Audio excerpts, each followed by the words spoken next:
Welcome back to the final round. Let's get to some news in the automotive sector here. Ford launching its Bronco SUV after discontinuing it back in 1996. It's taking a run at the Jeep Wrangler. It's its new off-road vehicle. And Rick, I know you've had a chance to kind of dig into this, look at it, learn a little bit more about this new vehicle. So what do you think of it? And do you think it's actually going to be able to give Ford the boost that it needs right now? Well, right now, I think it's doing what Ford wants it to do, which is it's generating a lot of buzz. If you try to reserve the vehicle on Ford's website, a lot of people are getting a notice that says, due to overwhelming demand, you have to hold your horses just a little bit to get that hold your horses. That's like a Mustang, another Ford vehicle. I would not be the slightest bit surprised if Ford deliberately is doing that to make it seem like everybody in the world is trying to order this thing. You only have to put up $100 to order it. But I've looked at, some of the gearhead sites, Autoblog, Car and Driver, Road and Track. Everybody seems to love the design. I know we have Adam Shapiro lurking in the show here. Adam, if you'd like I'm not lurking. If it looks like a Rivian and a 2015 Range Rover got drunk in Las Vegas and regret the night before. It's a ripoff in the front. That's a criticism, right? Well, of the design. Listen, I love the Bronco, but I'm old enough to remember the Bronco. The front of it looks like a Range Rover. The back isn't quite a Rivian, but I'm more excited about when Rivian starts bringing out product. I mean, this is designed to compete with Jeep and Jeep Wrangler, and yet you got so much other stuff coming into the pipeline next year. Good luck, Ford. I don't even know the platform it's going to be on, but I'm sure it's not an original platform, is it? It's on a Ford Ranger pickup platform, so that's a rigid truck platform. I don't think Ford would be disappointed to hear your description. I mean, you're describing a vehicle that starts at $30,000 as a Range Rover, which starts at $60,000, and then you're throwing in the Rivian, which is futuristic. I think that's exactly what Ford is trying to convey. That's the old Ford Granada ad. Yeah. We compared it to the Mercedes-Benz. Try going on a date in a Granada versus a Benz. Not exactly how the joke used to go, by the way. How did we get here?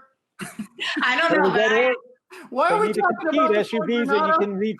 You take a pickup, you rebrand it, and your margins are that much wider. That's how we got here. Welcome to Adam Shapiro's dating history on Yahoo Finance. Oh, dating in cars with Adam Shapiro.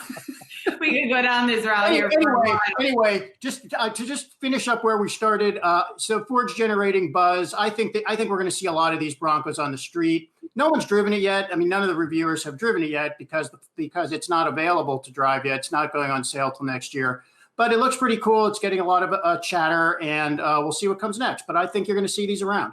It does look cool. I mean, my first thing when I saw was I didn't know that there were so many diehard fans. It kind of goes with what you're saying. Maybe there's not. Maybe they're kind of building up this hype for this vehicle. But Rick, I wanted to also point on or kind of dig deeper into one of the things you said, and that's what the price point of this vehicle. It's $30,000. That's what it starts at.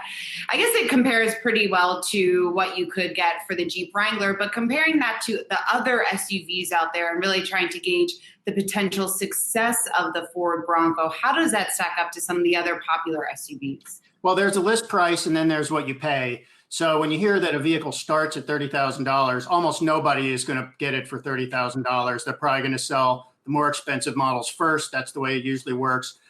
You're going to go into the dealership thinking, I'm just going to get the stripped down base model. And then you look at these other features. There's some off-road series features called Sasquatch. You're going to say, oh, I have to have the Sasquatch package. Everybody who has this vehicle has a size. And before you know it, it's 45 or 50. I'm sure that once this is on the market for a little while, that the comparable Jeep models and anything else that competes with these are going to go dollar for dollar. I mean, the market adjusts and the automakers have to adjust, and the dealers can only sell for what buyers are willing to pay. But I think Ford's going to get a premium for this vehicle out of the gate. There are people who want to be the first to have it. That's how you get some pricing power right at the beginning. They have to make sure they don't botch the launch, make sure there are no quality problems or manufacturing problems. That could be a little tricky with COVID, kind of throwing some parts of the manufacturing sector into turmoil. But they got 9 months to get this right, and I think they know how important it is. They really need this to go right.